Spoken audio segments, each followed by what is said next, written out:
Olá, senhoras e senhores. Primeiramente, quero desejar a todos um ótimo dia e me apresentar. Prazer, eu sou o Deus Saturno, mais conhecido como Senhor do Tempo, Senhor do Tempo, Senhor da Sabedoria, Senhor da Disciplina, mais conhecido como Senhor da Fertilidade, Senhor do Caos, Senhor da Sabedoria, Senhor da Ordem, certo? Mais conhecido também como Senhor da Fertilidade, Senhor do Contrato, Senhor da Aliança, certo? E imediatamente já me apresso em dizer, em informar que os deuses não existem, que os deuses não criaram os seres humanos, e sim os seres humanos criaram os deuses, que os deuses nada mais é do que uma invenção, né, da nossa mente, né? É uma imaginação, né? Os deuses são nossos amigos imaginários, né? Os deuses são fruto da nossa imaginação, criação da nossa imaginação. Portanto, tudo que falamos em nome de Deus, falamos em nome de nós mesmos. Tudo que falamos sobre Deus, falamos sobre nós mesmos. Ou seja, a criação de um Deus, né, pela nossa imaginação, como um amigo imaginário, que atende a nossa demanda, que seja como nós, que seja tenha a nossa personalidade. Então, tudo que nós falamos, Deus quer, Deus faz, né, na verdade é nós que queremos, né, ou nós que fazemos, porque os deuses não existem de forma autônoma, né, como uma espécie mais evoluída do que o ser humano, superpoderosa, que sai fogo pelos olhos, poder sobre as mãos, fogo sobre as mãos, raio laser sobre os olhos, alguma coisa nesse sentido, certo? E dito tudo isso, senhoras e senhores, eu quero dizer para as senhoras e senhores que, dito então que os deuses não existem, o que eu estou fazendo é apenas encarnando a figura simbólica e arquétipa de Saturno. Então eu estou encarnando o Senhor do Tempo, porque nós vamos lidar agora com os autores bíblicos. Então nós, ao lermos a Bíblia, ao refletir, analisar, iremos fazer uma viagem no tempo, porque lendo o texto iremos procurar entender o pensamento do autor, certo? Senhor da Disciplina, por quê? Porque para fazermos uma abordagem mais científica, né, mais racional, né, menos vinculada com interpretações tradicionais, clericais, certo? Que atendem à demanda, né, do Jesus ressignificado, que é o Jesus da Bíblia, que, segundo a Bíblia, é como se fosse um terrorista, mas tem imagem ressignificada, né, pelas interpretações teológicas que servem ao interesse de terceiros, etc. Então, para que nós possamos fazer essa análise mais racional, mais crítica, mais independente, a gente precisa adquirir disciplina, de método científico, o que implica dizer que iremos ler o texto sem, a princípio, aplicar a interpretação de terceiros, porque nós mesmos iremos ler e analisar o texto e ver o que o autor quis dizer. E Senhor do contrato e da aliança, porque eu quero exercer sobre a nossa atividade de hoje uma condição, certo? Eu quero oferecer às senhoras e aos senhores, propor às senhoras e aos senhores alguns termos e condições. E esses termos e condições são estar completamente comprometido com a verdade, com a lealdade, com a honestidade, com o único propósito de procurar entender o que os autores bíblicos quiseram dizer, sem acrescentar ou retirar nem uma vírgula.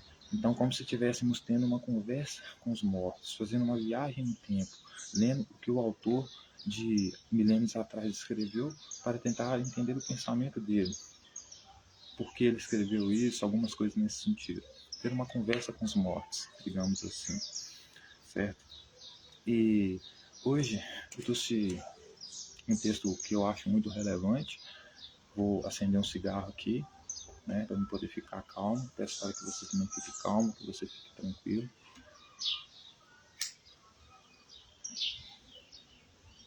Eu trouxe o texto de Mateus, né, que vai falar no capítulo 9 a respeito da cura de um paralítico em Cafarnaum e sobre Jesus comer com pecadores, né?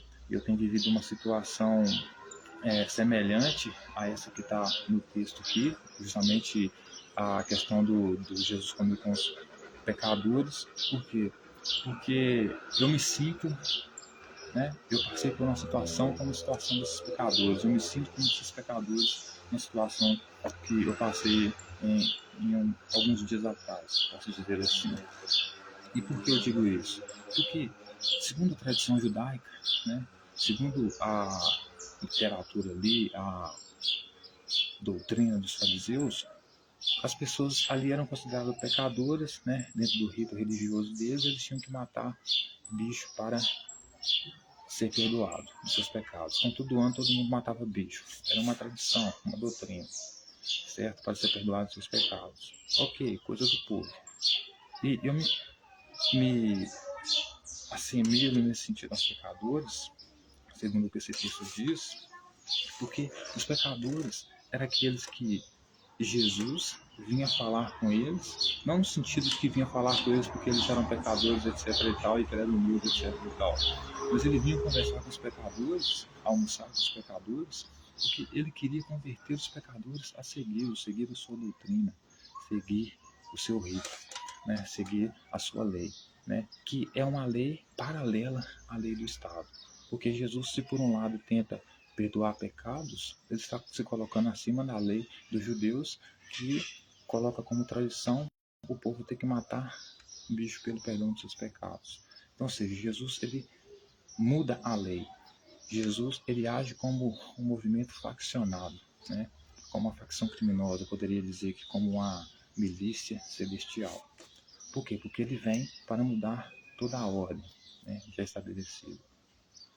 E é assim que eu me sinto hoje, né? Me sinto uma pessoa extremamente triste, como aqueles pecadores que se sentiam encurralados por alguns grupos, né, digamos assim, autoritários dentro da sociedade, que quer impor a regra deles, quer que você siga as regras deles, se opondo às regras que já estão estabelecidas de forma legítima, de forma estatal, né?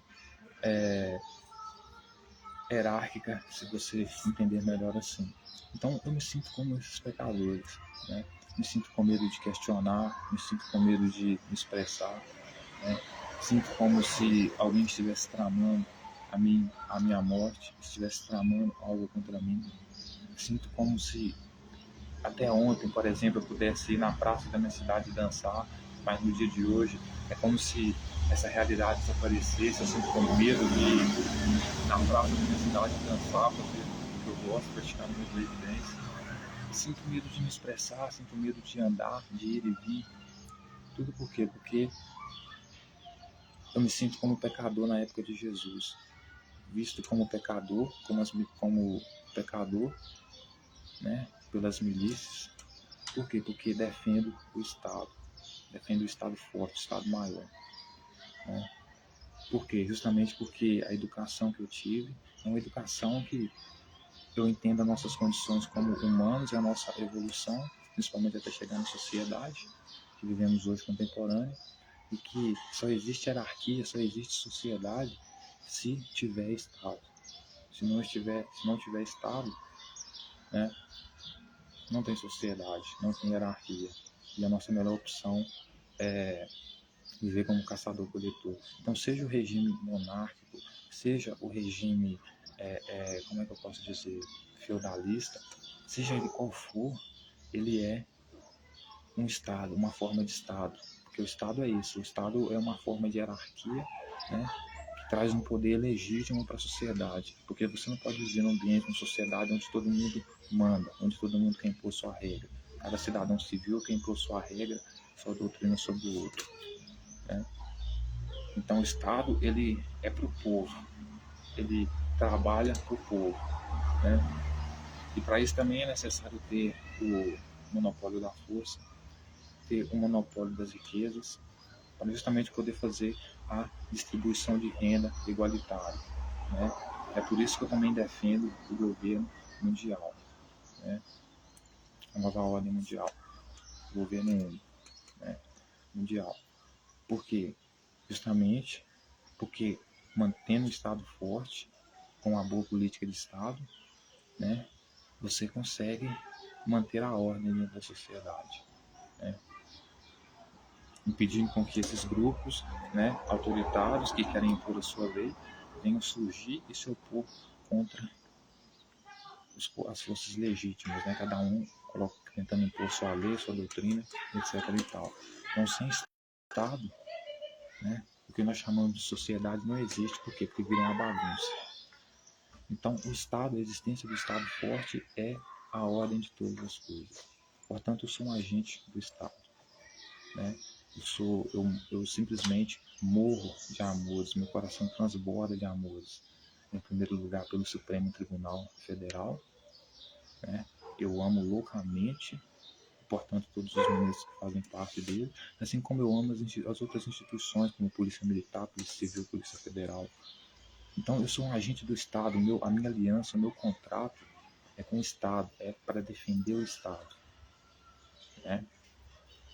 Que esses grupos faccionados paralelos, como o PCC, Comando Vermelho e a Tropa de Jesus, né, querem derrubar, né, estabelecer o seu próprio regime, né? Então, eu sou 100% Estado. Eu luto pela existência do Estado. Convido a todos a tomar um pouco de café. Aqueles que aceitarem, sintam-se servidos.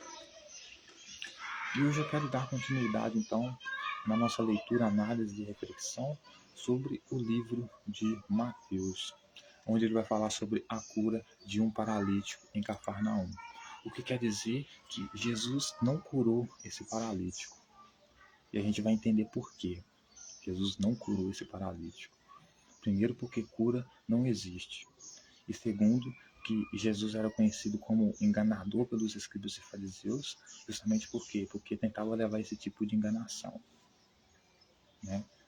Falsas curas nesse sentido. Aí no momento em que chega uma cura de verdade para ele, aí ele pica a mula. Porque é basicamente isso que acontece. O que Mateus vai falar sobre a cura de um paralítico em Cafarnaum significa nada mais e nada menos do que Jesus arrumando uma estratégia de escapar de ter que curar esse paralítico. Por quê? Porque ele é pego com as calças arriadas.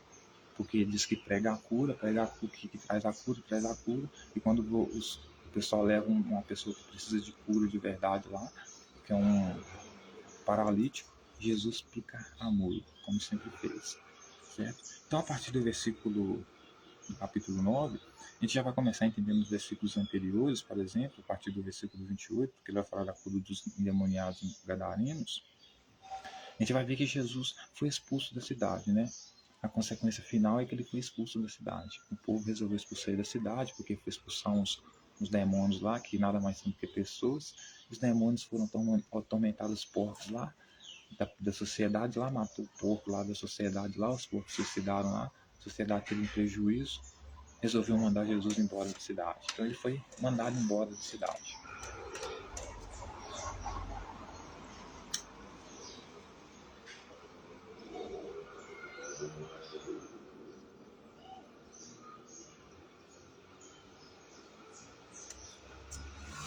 Aí, Mateus capítulo 9 começa dizendo assim: a cura de um paralítico em Cafarnaum. Paralítico, senhoras e senhores, é aquele que não se move, né? Tem o paraplégico, que só não se move da cintura para baixo, então as pernas não funcionam. E tem o paralítico, que não funciona as pernas, não funciona a mão, fica lá aquela pessoa deitada, né? Dependente, completamente dependente, né? E essa é isso que o texto vai falar a respeito de hoje, a cura de um paralítico. Na verdade, não aconteceu cura nenhuma. Por quê? Porque Jesus não era capaz de curar um paralítico, uma pessoa enferma de verdade. Certo? E vocês vão entenderem por quê. O texto começa dizendo assim, capítulo 9 de Mateus. Então Jesus vai ser expulso da cidade, como vocês sabem. Aí o texto começa dizendo assim: entrando Jesus num barco, passou para outra banda e foi para a sua própria cidade. Então Jesus é expulso lá da cidade dos Gadarenos, né? Porque ele dá prejuízo para o pessoal lá nos porcos, faz 1000 porcos se suicidarem lá, dá prejuízo para o pessoal. Ele é mandado embora da cidade e, como sempre, ele resolve pegar um barquinho para fugir do povo, assim como fez na multiplicação dos pães, para não dar mais comida para o povo, ele pega o barquinho e sai vazando, porque queria que o povo não buscasse comida, mas buscasse as palavras dele, para você ver como ele é um rei, né? Que povo vai preferir palavras do que comida, né? Porque segundo ele a palavra dele ali era o pão da vida, né? que era isso que os seguidores deveriam buscar, né? Aí, ele, nessa mesma cena, ele pega o barquinho para sair fora, e aqui, quando ele é expulso da cidade dos Gadarenos, também por dar aquele prejuízo lá para aquelas pessoas, né, dos porcos, ele é expulso também, e da mesma forma ele pega o barquinho para sair fora. É por isso que eu digo, nunca entre no barquinho com Jesus. Se estiver no barquinho e Jesus estiver, meu filho, sabe o que acontece, né? Pode cair bomba nele. Pegou a visão? Eis, aí o versículo 2 continua dizendo: Eis que lhe trouxeram um paralítico deitado no leito. Então levaram para Jesus uma pessoa paralítica que não se movia, deitada no leito, para ver se Jesus ia curar ele. Olha o que o texto continua dizendo. Vendo-lhes a fé, Jesus disse ao paralítico: Tem bom ânimo, filho, estão perdoados os seus pecados. Então, Jesus pega o seu barquinho após ser expulso da cidade dos Gadarenos, dá prejuízo para eles. Ele pega um barquinho para ir para Cafarnaum, né? Ele pega um barquinho para ir para casa, enquanto ele está indo para casa, ele para em Cafarnaum. E lá, quando ele chega em Cafarnaum, o que acontece?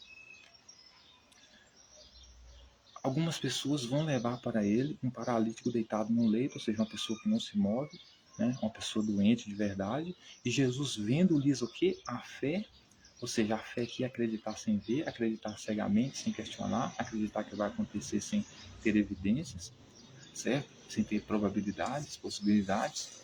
Então, Jesus, vendo que aquelas pessoas que estavam trazendo aquele paralítico até ele eram de grande fé, ou seja, acreditavam realmente que ele poderia curar um paralítico, Jesus pega e diz para o paralítico: Tem bom ânimo,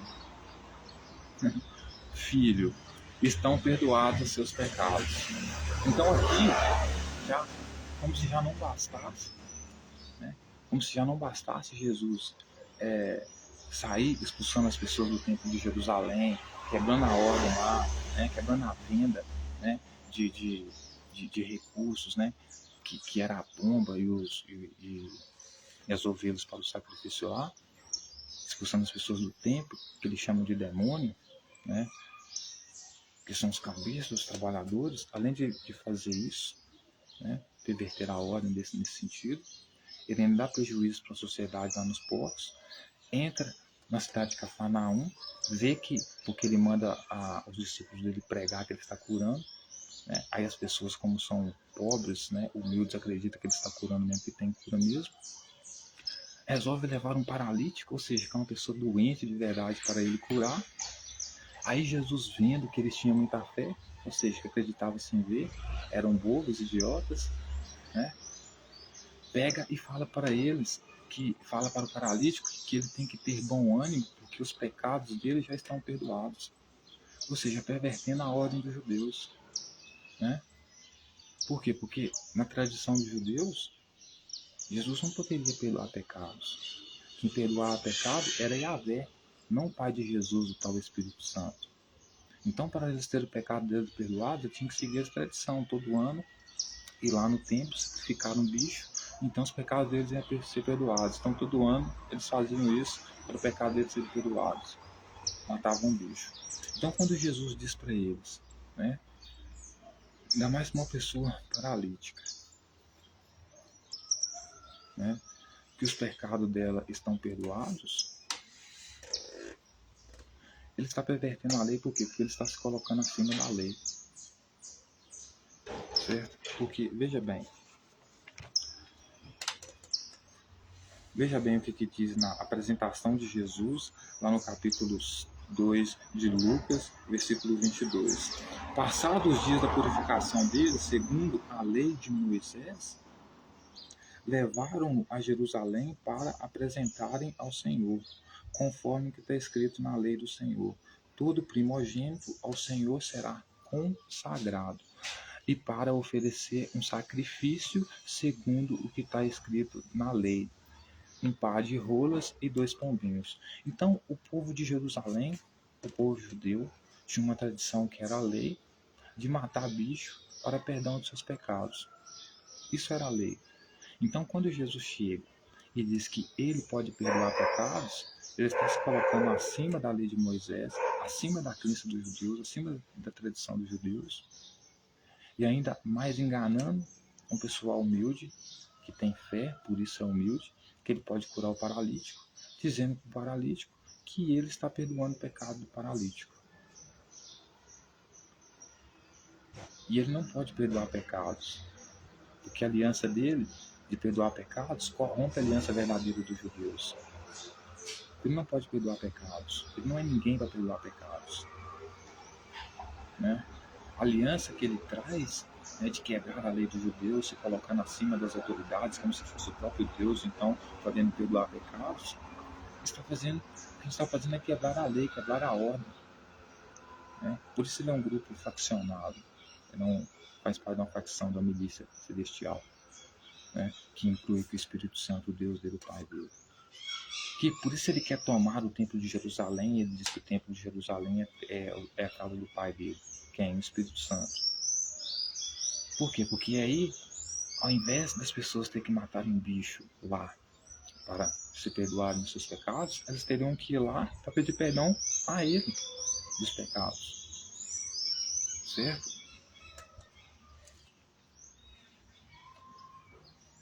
Então ele vai dizer: eis que lhes trouxeram um paralítico deitado no leito, vendo-lhes a fé, Jesus disse ao paralítico: tem bom ânimo, estão perdoados os seus pecados. Mas os escribas diziam consigo: este blasfema. Então os escribas que acompanhavam, que viam a trajetória de Jesus, diziam consigo mesmo: esse cara blasfema, esse cara está zombando, ele está debochando do paralítico. Por quê? Porque o paralítico, as pessoas que estão carregando ele, são pessoas que creem facilmente, por isso são humildes. Então acreditam na cura nas curas que Jesus manda os seus discípulos pregarem. Então eles, sendo humildes, vão até Jesus, certo? Para ver se Jesus cura eles. Jesus vê que eles têm muita fé para acreditar nisso, e só tendo muita fé mesmo, só sendo ignorante mesmo para acreditar nisso. Jesus, vendo a fé deles, pega e fala para o paralítico: tem bom ânimo, filho, estão perdoados seus pecados. Então os escribas, né, diziam entre eles, vendo essa cena: esse cara está blasfemando, esse cara está zombando, esse cara está debochando. Não só está debochando da nossa religião, da nossa tradição, porque está perdoando pecados dele, e ele não pode perdoar pecados porque existe uma tradição que perdoa os pecados. Então ele está zombando da nossa religião, da nossa fé, da nossa crença, da nossa tradição, pervertendo a nossa lei, a nossa ordem, a nossa doutrina, certo? E ao mesmo tempo ele está zombando desse pobre homem. Porque se ele vem aqui paralítico, ele está zombando, debochando, né? Ele está rindo da cara desse paralítico. Porque se ele é trago até aqui, é porque ele está querendo cura e não perdão dos pecados. Em vez de Jesus curar ele, Jesus fala que estão perdoados os pecados dele. Então que Jesus comete o quê? Uma blasfêmia. Ele está zombando, ele está debochando de um paralítico, segundo a visão dos escribas.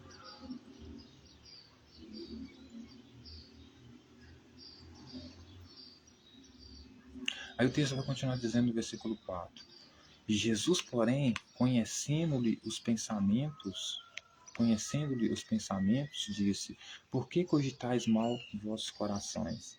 Então Jesus conhecia o pensamento deles, Jesus sabia que eles estavam pensando exatamente isso que eu estou falando, ou seja, que Jesus estava debochando daquele paralítico 2 vezes. Uma, por quê? Porque estava perdoando pecado de um cara que veio para procurar cura. Ou seja, ele queria voltar a andar, a voltar a se movimentar e não ter seus pecados perdoados. E segundo, Jesus sabia que andava no pensamento deles, pairava no pensamento deles, e por isso eles diziam que ele estava blasfemando. Por quê? Porque se colocava acima da lei, da tradição deles, da ordem deles, da doutrina deles, dizendo que poderia perdoar pecados. Ou seja, o povo de Jerusalém então não precisava mais levar animais no templo para sacrificar. Mas, por outro lado, ia ter que pedir perdão para o próprio Jesus, ou seja, colocando ele como se fosse o Deus. Colocando ele como se fosse a autoridade máxima.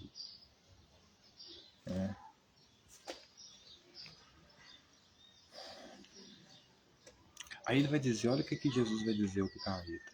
Pois qual é mais fácil dizer? Pois qual é mais fácil dizer, não é fazer.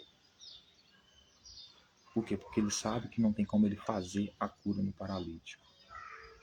Mas tem como ele dizer que eles estão perdoados. Porque não tem como também eles fazer com que eles sejam perdoados por causa da palavra dele. Por quê? Porque ele, perto da tradição, não é nada.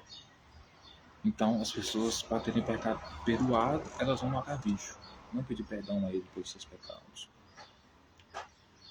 Ele vai dizer, pois qual é mais fácil dizer, estão perdoados os teus pecados, ou dizer, levanta-te e anda? Ora, para que sabeis que o Filho do Homem tem sobre a terra autoridade para perdoar pecados, disse então ao paralítico, levanta-te, toma o teu leito e vai para a tua casa. Aí o que acontece?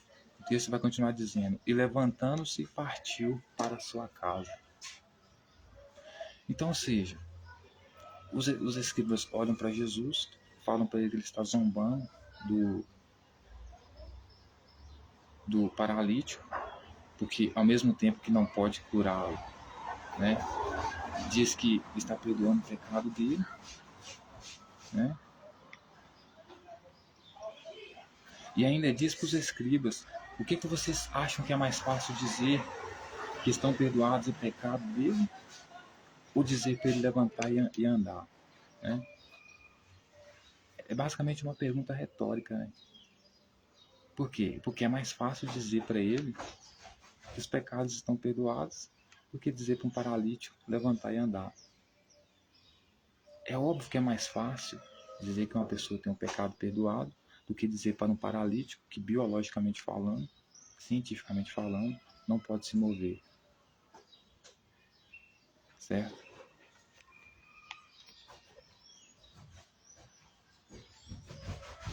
Aí ele vai continuar dizendo, ora, para que saibas que o Filho do Homem tem sobre a terra autoridade para perdoar pecados, disse então ao paralítico, levanta, toma o teu leito e vai para casa. Então Jesus dá uma demonstração de autoridade aqui para os escribas. Olha só, eu estou perguntando para vocês o que é mais fácil fazer, perdoar o pecado dele ou mandar ele andar. Você sabe que ele é paralítico e não anda, então está respondida a pergunta. É melhor, mais fácil falar para ele que os pecados deles estão perdoados. Mas como eu exerço autoridade para perdoar pecados, eu vou fazer aquilo que vocês sabem que é impossível. Eu vou mandar ele levantar e andar. Aí eu te pergunto, o texto termina com o ponto final. Ele só mandou ele levantar e andar. Ele levantou e andou? Obviamente não. Por quê? Porque ele era paralítico. Então era mais fácil perdoar os pecados dele. Mas como Jesus queria exercer a autoridade ali, se mostrar o bambambam, ele propõe para o paralítico também uma coisa que não vai acontecer. Na verdade, duas. Uma que ele não pode perdoar o pecado dele, mas diz que está perdoado. E outra que ele não pode curar ele, mas diz para ele levantar e andar. Então, de novo, para exercer a autoridade dele, ele zomba do paralítico. Porque ninguém com palavra nenhuma diz para um paralítico volta a andar e ele volta a andar. Então é como se Jesus estivesse falando assim, vocês não estão falando que eu estou zombando dele, porque eu estou falando que ele está perdoado. Vocês não estão falando que eu estou zombando dele? Então eu vou dar para vocês aqui, certo? Vou dar para vocês aqui uma prova de autoridade, que eu tenho autoridade aqui. Então não só vou zombar dele uma vez, porque ele vindo pedir cura e eu estou perdoando pecado, mas vou zombar dele duas vezes, perdoando os pecados dele e mandando ele levantar e andar. Porque na realidade crua e nua, ele não pode levantar e andar. Mas eu estou fazendo isso para vocês verem que eu tenho autoridade. Ou seja, posso zombar, posso blasfemar à vontade. Zombar, debochar das pessoas à vontade. Aí o texto vai dizer: e levantando-se, partiu para casa. Levantando-se quem? O paralítico? Não, levantando-se Jesus e partiu para sua casa. E vendo isso, as multidões possuídas de temor, ou seja, porque viram que Jesus estava exercendo aquele tipo de autoridade ali, glorificaram a Deus que dera tal autoridade aos homens. Aí a vocação de Mateus. Então você vai ver que Jesus partiu para a sua casa, partiu, verbo passado, e não aquele paralítico. O paralítico partiu para a casa dele, mas no leito ainda. O que Jesus queria fazer era zombar dele, debochar dele. Certo? Aí o texto vai dizer que levantando-se quem? Jesus. Partiu para a sua casa. Né? Porque Jesus estava indo para a cidade dele, porque ele estava indo para a casa dele. Certo? Aí o texto vai dizer, a vocação de Mateus. Partiu, né? Então ele partiu. Passado, ele partiu, saiu daquela cidade que ele estava. Aí o texto vai continuar a dizer, partindo Jesus, ou seja, ele ainda está caminhando, viu um homem chamado Mateus sentado na coletoria e disse-lhe, segue-me. E ele levantou e o seguiu. Então Mateus vai dizer que Jesus, como sempre, mete o pé, né?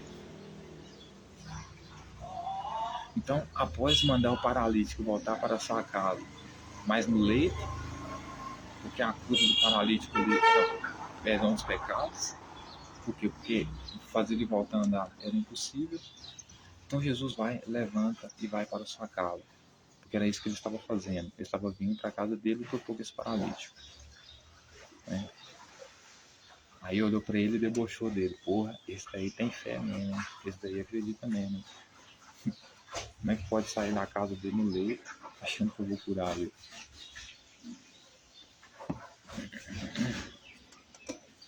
Aí Jesus agora come com pecadores a partir do versículo 10, ainda no capítulo 9. O texto vai dizer assim: e sucedeu que, estando ele em casa, ele quem? Jesus. Por quê? Porque foi Jesus que se levantou e partiu para a casa. Certo? Porque o paralítico não poderia se levantar e partir para casa porque Jesus mandou ele levantar. Porque não existe cura. Né? Então, quem se levantou e foi para casa aqui é Jesus. Né? E sucedeu que, estando ele em casa, ou seja, ele já tinha chegado à mesa, muitos publicanos e pecadores vieram e tomaram lugar com Jesus e seus discípulos. Então estava Jesus veio, voltou para casa, ficou a mula de novo, chegou em casa, estava ele lá sentado com seus discípulos, prontos para almoçar, porque estavam sobre a mesa, certo? Beleza. Então, ele chegando em casa, estando com os seus discípulos sentados à mesa, veio os publicanos e os pecadores. Vieram, tomaram lugares com Jesus e os seus discípulos. Certo? Então, sentou na mesa com o discípulo lá os homossexuais, que estão nessa característica aqui de pecador, as mulheres adúlteras, as crianças desobedientes aos pais, né? Que tudo tinha que morrer apedrejada, né? Segundo o que Jesus defendia. Né? Aí ele vai dizer, ora, vendo isto, os fariseus perguntavam aos discípulos, por que come o vosso mestre com os publicanos e pecadores? Então os fariseus, olhando Jesus se sentar na mesa com os publicanos e pecadores, comendo junto com eles, sabendo que ao longo da vida de Jesus, o discurso dele era de punição para os pecadores, no sentido que os pecadores não entrariam no reino do céu, o reino que ele viesse trazer. Os pecadores seriam peneirados como joio, seriam separados e queimados, que seria sobre os pecadores que ele desceria ao fio da espada, sejam mulheres grávidas, né? Que era sobre os pecadores que ele viria trazer punição e rigor, pior do que Sodoma e Gomorra. Sodoma e Gomorra morreu queimada, né? Então, por isso ele diz que há tempos que eu quero trazer fogo sobre a terra. Por quê? Porque ele queria matar os pecadores queimados, né? Então, os fariseus, conhecendo toda essa história, toda essa trajetória de Jesus, vendo Jesus na casa dele, sentado num banquete com seus discípulos, os publicanos e pecadores, resolvem perguntar para os discípulos de Jesus: eu não estou entendendo qual que é de Jesus. Por que Jesus está sentado na mesa dos pecadores, se outrora ele estava dizendo que iria puni-los, que ia fazer isso, ia fazer aquilo, que faz e arrebenta, e agora ele está sentado com os pecadores para comer? Não estou entendendo. Aí o texto continua dizendo: mas Jesus, ouvindo, disse: os sãos não precisam de médico, e sim os doentes. Ide, porém, e aprendei o que significa misericórdia quero e não holocaustos, pois não vim chamar os justos, e sim os pecadores ao arrependimento. Né? Então, veja bem, isso aqui desmonta, né, a teologia, né, que diz que aqui Jesus se sentou para comer com pecadores porque ele era humilde. Porque o próprio texto desmonta isso. O texto vai dizer que Jesus se sentou com os pecadores porque ele queria convidar aqueles pecadores ao arrependimento. Então não é que Jesus queria conviver com o pecador. Não é que Jesus queria alimentar pecador. Jesus estava utilizando uma estratégia que era de convencimento dos pecadores no momento que eles estivessem reunidos, que era na hora do almoço. Certo?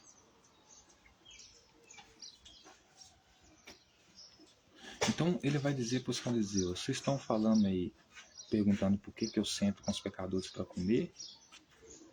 Eu sento com os pecadores para comer porque são os doentes que precisam de médico e não os sãos. Então era como se eu estivesse dizendo assim: eu não estou sentando com os fariseus para comer, por quê? Porque os fariseus são sãos. Os fariseus não são pecadores. Mas eu estou sentando com os pecadores para comer, por quê? Porque eu quero convidá-los ao arrependimento. Ou seja, a ceia que Jesus convida eles era para que eles se arrependam. É como se Jesus estivesse dizendo assim: agora vocês vão ter que entender, fariseus, por que eu digo que não quero holocaustos e sim misericórdia. Ou seja, misericórdia quero e não holocausto. Ou seja, eu estou sentando aqui com os pecadores para comer porque eu estou dando para eles a chance,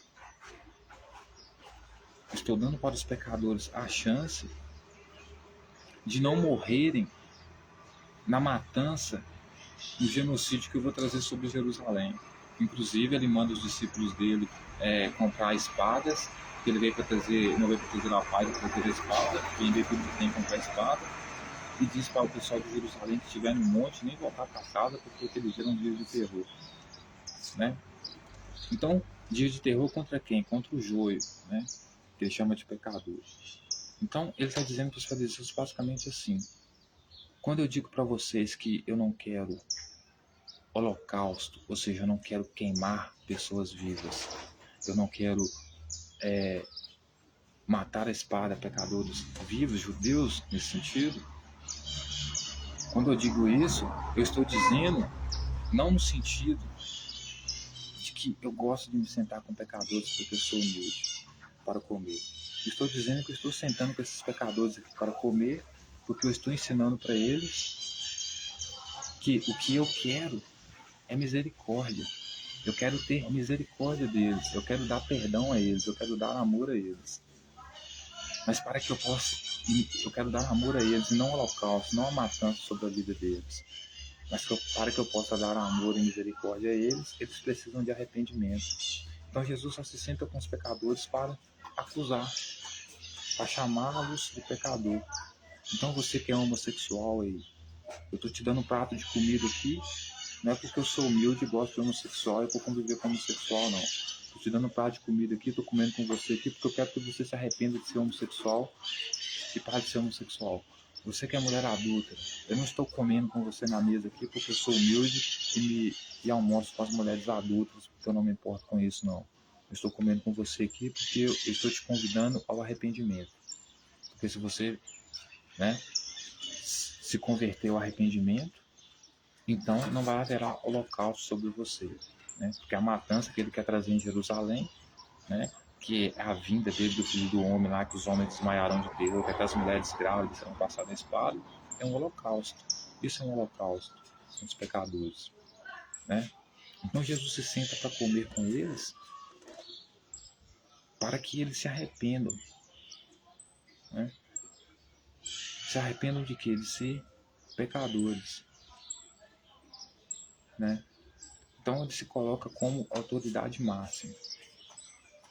Por quê? Porque ele proíbe as pessoas de matar bicho para perdão dos pecados, uma coisa que ele cresceu nessa tradição e fez desde pequeno, a mãe dele inclusive fez ele passar por esse ritual, né?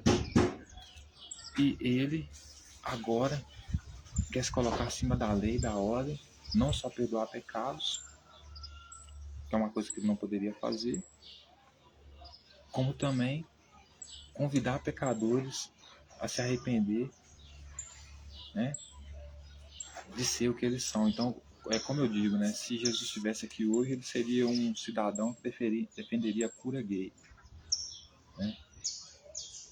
Não sabe, não existe, né, porque é uma questão biológica natural das pessoas.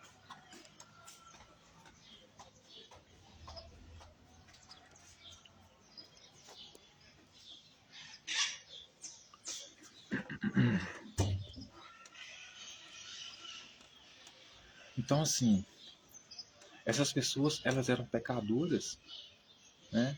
Como toda o resto da população estava inserida nessa tradição, mas ela tinha meio de procurar perdão pelo seu pecado matando o bicho. Matava o bicho lá, uma vez no ano, estava perdoado o seu pecado. Só que aí Jesus vem quebrando a lei, quebrando a ordem, quebrando a tradição deles, dizendo que agora ele está acima da lei, acima da tradição, e o que eles precisam fazer para ter o pecado perdoados é ter o perdão deles, certo? E que ele só se senta com pecadores para comer porque ele está querendo levar eles ao arrependimento. Então você jamais se sentará na mesa dele para comer de novo se você continuar sendo homossexual, se você continuar sendo mulher adulta. E, inclusive, esses judeus aqui eram, que Jesus chama de pecador, eram judeus que entravam em debate com ele, por exemplo, a respeito do divórcio. Eles queriam ter divórcio, porque segundo eles até Moisés liberava o divórcio, mas Jesus não queria liberar o divórcio. Era tão mais radical que não, basicamente não queria que seus seguidores se envolvessem em relacionamento. Era melhor que ficassem solteiros, né? Então, senhoras e senhores, veja que os pecadores aqui, né? Eles vivem a vida deles normal, são pecadores, mas matam o bicho para o perdão de seus pecados, mas é condenado por uma pessoa que quer tomar o poder, né? E que diz que eles têm que deixar de seguir a tradição deles, porque quem pode perdoar o pecado deles é ele. Então, eu vou até acender um cigarro aqui de novo. Um cigarro.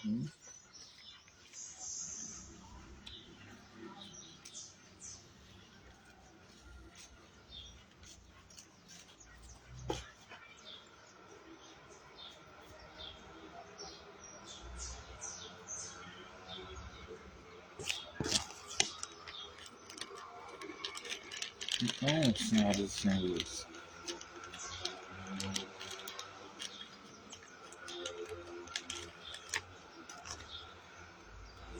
Jesus considerava os pecadores como pessoas doentes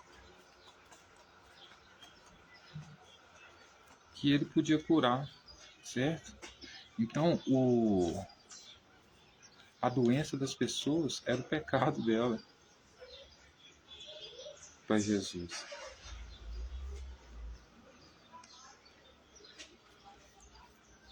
Ou seja, o pecado das pessoas era uma doença. Então, por isso que lá na cura do paralítico, né, ele pergunta se é mais fácil perdoar o pecado ou curar o paralítico.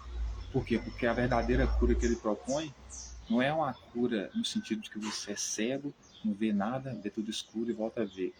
O que é paralítico e não anda, então ele vai fazer você andar, né? O que ele está basicamente dizendo é que o tipo de cura que ele está propondo é apenas perdão dos pecados. Então, a pessoa que não via não era uma pessoa que não enxergava, por exemplo, precisava usar óculos. Era uma pessoa que não enxergava ele como um Messias, como um rei, como um chefe de Estado, alguma coisa nesse sentido, certo? E a mesma coisa do paralítico, entendeu? Era mais fácil para ele dizer: está perdoado seus pecados, do que falar com ele: levanta e anda, e ele levantar realmente e andar sendo paralítico. Então, por isso, ele diz para o paralítico, né? Você é que ele é de grande fé, né? Recebeu a grande fé dele, né? Porque só mesmo você... Porque para você ter fé, você tem que ser assim, uma pessoa que... É foda uma pessoa que tem fé, né? Uma pessoa que tem fé não se apoia em probabilidades, né? Em evidências, né? No que pode ou não dar certo, no que é comprovado, o que dá certo ou não. Ela se aprova na crença dela, né? E era isso que era esse pessoal que depois de parar lá pensava, né? Achava que Jesus podia levantar aquele paralítico do lugar, e Jesus não podia, na verdade, porque o tipo de cura que ele estava se referindo, que ele estava trazendo, era outra. Por quê? Porque ele considerava pessoas doentes não por causa das suas características físicas, mas sim porque nas suas características físicas não poderia trazer cura, mas sim nas suas características éticas, né? Ou seja, do que elas fazem ou não fazem, morais, entende? Então eu me sinto como se fosse os pecadores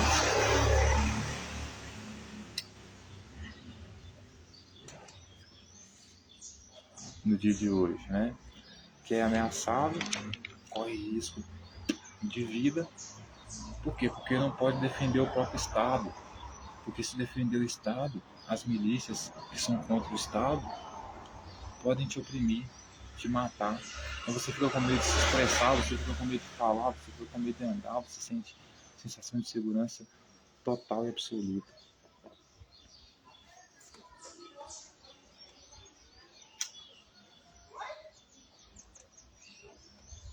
E é exatamente isso que os pecadores sentiam quando estavam ali com Jesus, certo? Porque eles estavam diante de um cara que claramente queria trazer um holocausto sobre eles, matar todos aqueles judeus, né? Que ele considerava pecador, né? E eles tinham que... Eles só não iam passar por esse holocausto se eles se arrependessem do pecado deles. E eles se arrependiam do pecado deles todos os anos, por isso matavam animais. Mas por causa dessa nova ordem hierárquica, faccional, né, de Jesus, né, eles eram pecadores e viviam com medo, né, de sofrerem um holocausto. Por quê? Porque a tradição de perdão do pecado deles não existia mais, porque agora tinha um cidadão ali chamado Jesus que dizia que era ele que perdoava pecados. Então, se alguém quisesse ter perdão do pecado, tinha que ir até ele, certo? Sem contar que ele disse que viria colocar família contra família, pai contra pai, mãe contra mãe, que ele veio trazer, não veio trazer a paz, mas sim veio trazer a espada.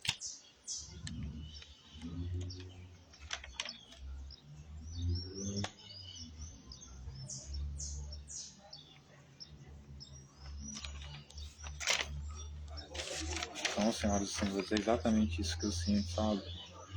Sensação de medo e de insegurança, sabe?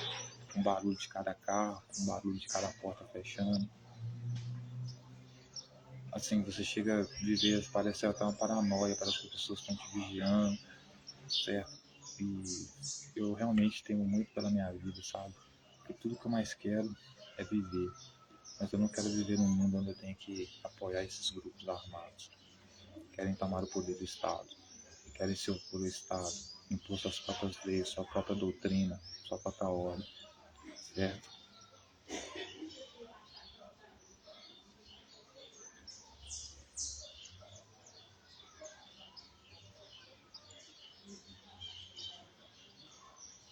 né?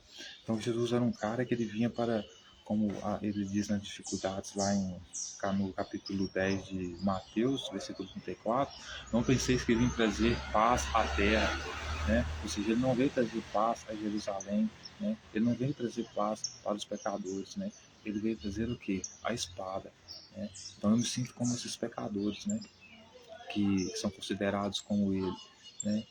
Considerados por ele pecador, que pode sofrer um holocausto, pode sofrer uma morte em massa, porque não quer se juntar a eles e ir ao oposto a eles, porque defende o poder legítimo estabelecido. Né? Defende as autoridades de Jerusalém, como eu defendo a Suprema Corte hoje, defendem os sacerdotes, como eu defendo as polícias. Hoje eu defendo a polícia, gente. Não vamos desculpar, eu defendo a polícia, eu defendo a instituição. Se tem policiais lá que erram, é outra questão. Né? Mas a instituição é muito importante. Né? Carrega um valor simbólico assim que é difícil até de calcular. Né? Então, como ele mesmo disse, ele veio para trazer a divisão entre os homens, né? Entre o seu pai, entre a sua filha e a sua mãe, a sua nora e entre a sua sogra. Por quê? Porque você ia ter dentro da sua casa uma pessoa que seguia Jesus, né? E essa pessoa estava completamente doutrinada, né? Com a mente lavada, com a mente feita uma lavagem cerebral na mente dela por parte de Jesus. Então, ela iria mudar toda a ordem. Então, se você tem uma mãe que vai todo ano no templo sacrificar, pedir para perdão dos pecados, agora você tem um parente dentro de sua casa que briga com você, que se for preciso passa a espada em você, porque está defendendo essa hierarquia faccionada, né? Defendendo justamente para quê? Para fazer você continuar ainda dentro da doutrina do pecado, mas agora tendo que se submeter a essa milícia celestial, da qual Jesus faz parte, Espírito Santo, etc. Que os fariseus, inclusive, chamam o pai de Jesus, Espírito Santo, lá de Satanás. Né? Então, ele vem trazer divisão entre pai, mãe, filho, sogra, porque ele veio para trazer a divisão, ele veio para trazer a espada e não a paz, justamente por quê? Porque ele vem quebrar a ordem estabelecida. Né? Então, se você tem, naquela época tinha, por exemplo, lá o irmão dele, Tiago, né? Que queria continuar seguindo as leis como já estavam postas, né? Então, seguir a ordem todo ano no templo de Jerusalém sacrificar bicho para perdão dos pecados. Iria ter seu irmão Jesus querendo brigar com ele, passar a espada nele. Por quê? Porque agora Jesus se achava o líder máximo e que, inclusive, em cima da lei, acima da doutrina, da ordem, da tradição, que poderia até perdoar pecados. Então, ou seja, quebrando toda a hierarquia, toda a ordem, se colocando acima de todas as autoridades.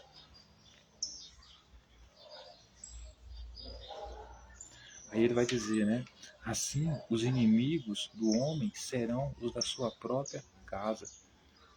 Justamente por quê? Porque o movimento que Jesus trazia, né? Ele fazia uma lavagem cerebral na mente das pessoas, a ponto das pessoas, né?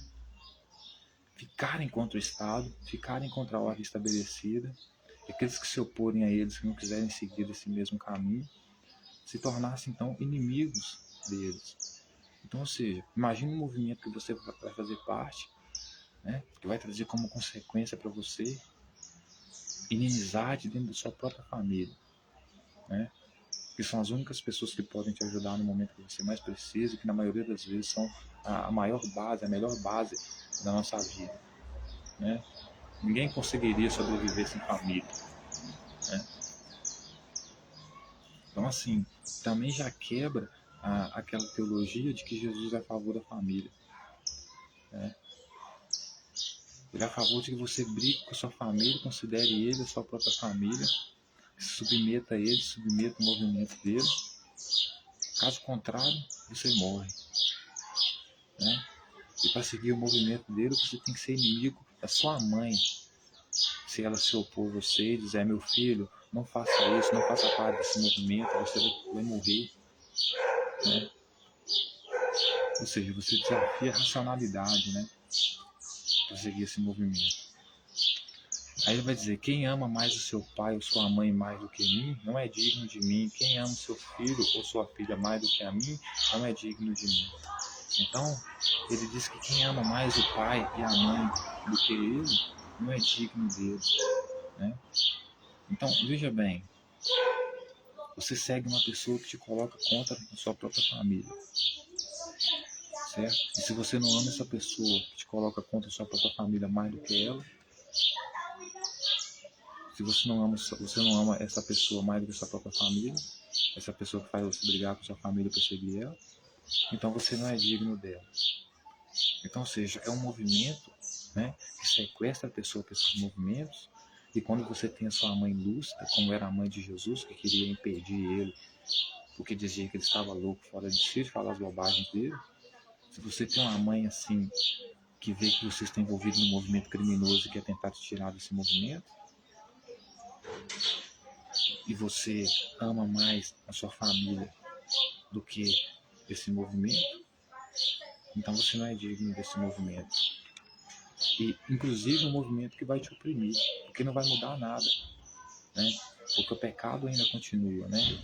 Você tendo que sacrificar pelo pecado, muda a questão de sacrificar pelo pecado, mas você tem que ficar de joelhos para ele, de quatro para ele, pedindo perdão para ele pelos pecados. Ou seja, só muda a forma de opressão, né? Mas a opressão continua, né? Aí ele vai dizer: e quem toma sua cruz e vem após mim, não é digno de mim. Então, ele vai dizer que, inclusive, quem pega a cruz dele, né, pega as bagagens dele, pega as roupas dele para seguir Jesus, né, e quem toma sua cruz e vem depois dele, também não é digno dele. Por quê? Porque ele tem que vir primeiro. Ele tem que estar em primeiro lugar. Ele não aceita que ninguém esteja em primeiro lugar, a não ser ele. Você tem que ser uma pessoa que se humilha e que fica de quatro para ele. Exatamente o que as facções criminosas fazem com nós hoje, quando tentamos defender o Estado. Eles colocam de joelhos para defender a facção. Então te censuram o que você pode ou não pode postar na internet, o que você pode ou não pode falar, duvidar o que você pode ou não pode vestir. E essas facções, nenhuma facção, nenhum grupo social armado deve estar acima do Estado, com poder maior do que o Estado. Nenhuma, isso não pode acontecer nunca. Nunca, nunca, em nenhum momento, né? Aí ele vai terminar dizendo que quem acha a vida, perdê-la-á. E quem todavia perde a vida por causa dele, achá-la-á. Então, ou seja, a proposta dele é seguir um movimento onde a sua vida não vale nada. A sua vida serve apenas como um colete, como escudo de balas, de espada. Porque participar desse movimento é entregar a sua vida, é dar a sua vida. Eu faço isso pelo Estado, mas o Estado é uma obra legítima, sem Estado não tem sociedade. Outra coisa são grupos faccionados, facção, como os grupos de Jesus, né? Então a proposta dele é que quem acha a sua vida, ou seja, aquele que achar a sua vida, ou seja, que se desvincular do movimento dele, achar a sua vida, a sua autonomia, achar a sua paz, a sua fonte de riqueza, o seu trabalho, a sua dignidade, esse vai perder a vida, porque ele vai matar. Porque esses que ele diz que vai perder a vida, porque acharam a vida, né, são os pecadores. Por quê? Porque não querem pedir perdão a ele pelos pecados, querem continuar a sua tradição de matar bicho lá, para perdão dos pecados, não querem ver ele como rei, não querem ter ele como líder. Então essas pessoas, para ele, elas perderão sua vida, porque ele vai tirar a vida dessas pessoas, porque eles acharam uma vida longe da doutrina dele, longe das regras dele. E quem todavia, aí ele vai dizer, quem todavia perde a vida por minha causa, ou seja, para ele, não basta você ter que brigar com seu pai e sua mãe para entrar no movimento dele. Você ainda tem que perder a sua vida por causa dele. Você não está perdendo a sua vida porque você está lutando pelo pão de cada dia. Você não está perdendo a sua vida porque você está trabalhando muito para dar uma vida digna para sua esposa. Você não está perdendo a vida por algo maior, por uma causa coletiva maior, por um bem comum maior. Você está perdendo a vida para seguir o movimento dele, para defender os interesses dele. Porque os interesses dele é se colocar acima de todas as autoridades de Jerusalém, de Judá, se colocar acima da tradição, acima das normas, acima da ordem, a ponto de fazer com que, de se fazer de si próprio um Deus, a ponto de colocar as pessoas de joelho para ele, a ponto de pedir perdão pelos pecados para ele. Porque se não pedir perdão para os pecados para ele, o que ele vem trazer é o holocausto. Porque ele traz misericórdia, mas se você se arrepender dos seus pecados, porque se você não se arrepende dos seus pecados, ele te pune. Por isso ele diz que o reino dos céus não entrará mulheres adúlteras, não entrará pecadores. Por quê? Porque ele pretende matar todo mundo. Porque isso tudo para ele é jogo. Porque isso tudo para ele são pessoas que defendem o Estado, que defendem a ordem maior. Então para eles tem que ser morto. Para ele tem que ser morto. Certo? Então, senhoras e senhores, eu termino essa reflexão aqui no dia de hoje. Um dia fechado hoje. Um dia estranho, sabe? Porque não é normal você sentir medo. Não, é normal você sentir medo, mas sei lá. Acho que o Estado não pode se sentir impotente em momento algum. O Estado tem que se sentir todo poderoso, não só se sentir, mas como tem que ser. Eu defendo o Estado até o fim da minha vida, certo?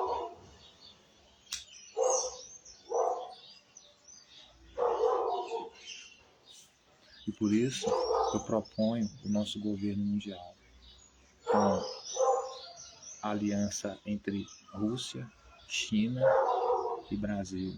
Rússia com projeto mundial de ciência, tecnologia e criação de cidades inteligentes com câmeras 24 horas por dia, justamente para o quê? Manter a sua segurança, para que você não perca o seu direito de ir e vir, para que você saiba que mesmo que você for atacado, lá haverá justiça, porque nós saberemos quem fez isso, porque ele estará vigiado 24 horas por dia, para o bem da nossa própria segurança, porque só quem já viveu em segurança, de saber, de ter medo de sair de casa e tomar um tiro, ter medo de falar e algum grupo de facção te eliminar porque você não corrobora com sua doutrina, sabe o que eu estou falando, a necessidade de se sentir seguro, de se manter na plena e absoluta segurança. E para isso, nós precisamos desse governo mundial, China e Rússia, China com tecnologia, cidades inteligentes, monitoradas 24 horas por dia, com acesso à internet, onde tudo que você precisa esteja 20 minutos da sua casa, você não tem que andar bastante, não tem que se movimentar para lugares que você não conhece e lá sofrer algum tipo de, sei lá, constrangimento. Rússia como força militar, para justamente nos ajudar contra o combate do narcotráfico, né?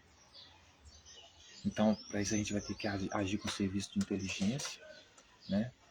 Por quê? Porque vai ter que saber as fronteiras, onde que está entrando essa droga, de onde que está vindo essas toneladas de droga,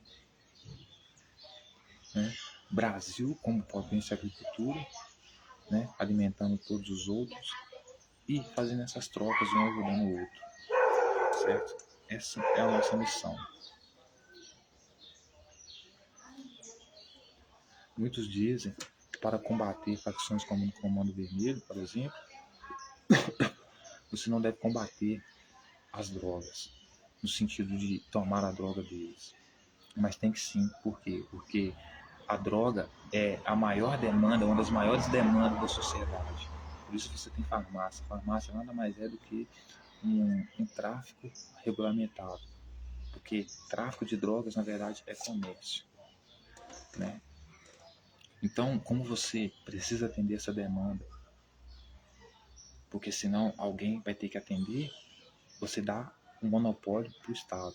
O Estado começa a fabricar cannabis e as outras drogas que forem regulamentadas, liberadas pelo Estado, e passa a dar essa droga para o cidadão, fazendo então que o cidadão não tenha que recorrer ao tráfico, fortalecendo o tráfico com dinheiro, mão de obra, para que o tráfico continue crescendo e se opondo ao Estado, fazendo esse poder paralelo, certo? Você precisa fazer isso, porque senão o tráfico vai vencer, né? É isso que você precisa fazer. Aí, o que você faz? Aí você começa a fazer política a lidar melhor com inteligência com a política de proibicionismo, né?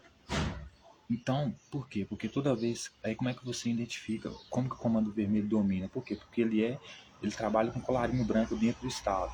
Então ele vai ser aquele deputado, aquele delegado, ou seja quem for, que vai votar e propor lei que proíbe as drogas. Por quê? Porque aí o nosso país não fabrica a droga como maconha e distribui ela, evitando o usuário, evitando que o traficante dê lucro ao tráfico, né? E ainda faz com que a droga fica muito mais cara, porque ela sendo ilegal, ela se torna mais cara no mercado, porque se torna de difícil acesso, e ela também não paga imposto. E não pagando imposto, o lucro é muito maior, certo? Então, por isso, os maiores interessados na política proibicionista são os líderes das facções Comando Vermelho e PCC, porque são os únicos que lucram com a política proibicionista. Porque quanto mais proibido, mais caro, porque é de mais difícil acesso. E aí você vai ter o quê? Tráfico internacional. Porque aí outros países como Colômbia e outros países vão fazer o quê? Trazer essa droga para cá. Então é preciso trabalhar com muita inteligência e com essa aliança do nosso governo único mundial, que vai ser a união de todos os países no combate desse narcotráfico, que nada mais é grupos, né, milícias que querem tomar o poder do Estado, né, aí invadem o Estado, corrompem o Estado, colocam as pessoas contra o Estado, levando as pessoas a querer a destruição do Estado para que eles então tomem o Estado e exerçam seu poder, que é exatamente o que Jesus queria. Como Jerusalém era a cidade onde tinha maior, onde o poder estava concentrado, ele queria entrar em Jerusalém, dominar Jerusalém, justamente porque pervertendo as pessoas para ir contra o templo, a doutrina do templo, etc. e tal, ele poder derrubar o templo com a ajuda das pessoas, então estabelecer o seu reino, estabelecer a sua doutrina, a sua ordem, que na minha concepção é desordem, né? E lembrem-se, a nossa luta não é contra os traficantes pequenos. Até mesmo um cara que tem 50 quilos é um cara pequeno para nós, porque os nossos verdadeiros inimigos são infiltrados dentro do Estado, certo? Assim como Judas, sendo servo do sumo sacerdote, infiltrou-se na gangue de Jesus para denunciá-lo, porque ele vivia escondendo das autoridades que era filho de Deus, ou seja, agia com legitimidade que ele mesmo dava para dar autoridade, né? Eles agem desse jeito,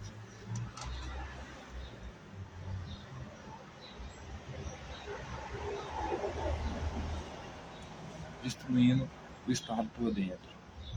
Então, assim como Judas, né, se infiltrou para destruir o movimento de Jesus, colaborando com o poder estatal da época, que é o certo, assim hoje essas facções fazem como Jesus, querendo se infiltrar no Estado, Templo de Jerusalém na época de Jesus, para dominar e estabelecer o seu poder autoritário.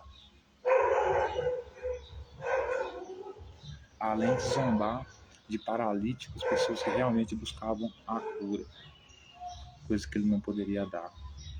Por isso era mais fácil para ele dizer, né? Dizer, porque fazer é impossível, fazer a cura, mas era mais fácil para ele dizer: estão perdoados seus pecados, do que dizer: levanta e anda. Porque dizer levanta e anda ele jamais levantaria e andava. Mas Jesus fez questão de dizer para ele: levanta e anda, só para mostrar que tinha autoridade. Ou seja, posso continuar zombando dele, mandando ele levantar e andar, mesmo sabendo que ele vai levantar e andar, porque eu tenho autoridade. Então por isso ele era tão perseguido e era tão odiado.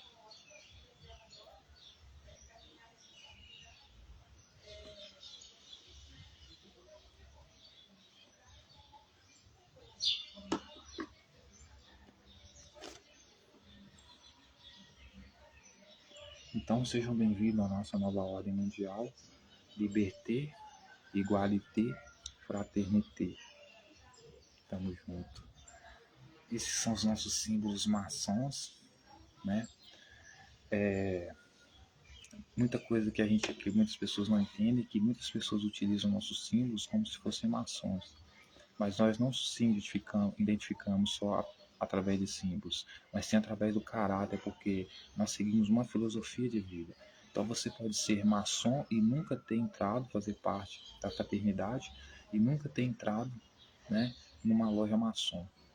Mas você é uma pessoa que é a favor do socialismo, a distribuição de renda igualitária, você é a favor do bem coletivo, você é a favor da não violência, certo? Em nenhum sentido.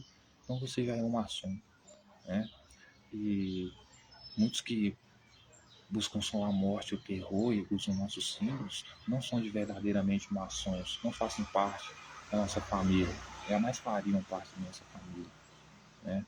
Porque a nossa família, ela luta pelo bem coletivo, o que significa dizer que a gente reconhece o valor na vida das pessoas, né? Então a gente está muito mais interessado em recuperar os peixes pequenos usados pelo tráfico, né, para trabalhar para o Estado, do que eliminá-los e punir exatamente, cortar a raiz do problema, que são esses que estão dentro do Estado, que são líderes dessas facções criminosas, que fazem leis impraticáveis, leis injustas, que justamente fazem com que os cidadãos fiquem contra o Estado, né, e se revoltem contra o Estado, então contribuindo com os desejos, com a demanda, satisfazendo, atendendo as demandas desses grupos criminosos, que querem a destruição do Estado porque são um poder paralelo, querem estar acima do Estado, acima de tudo e de todos.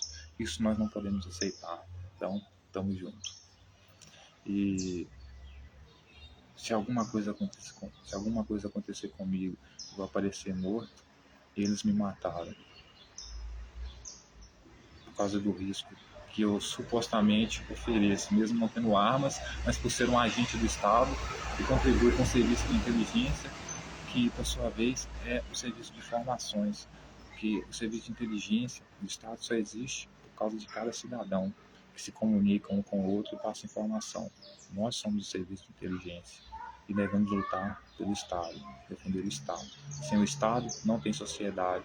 Sem sociedade, o máximo que sobra para nós é vivermos como tribo de caçadores-coletores violentos e canibais, certo? Porque alguém precisa manter a ordem.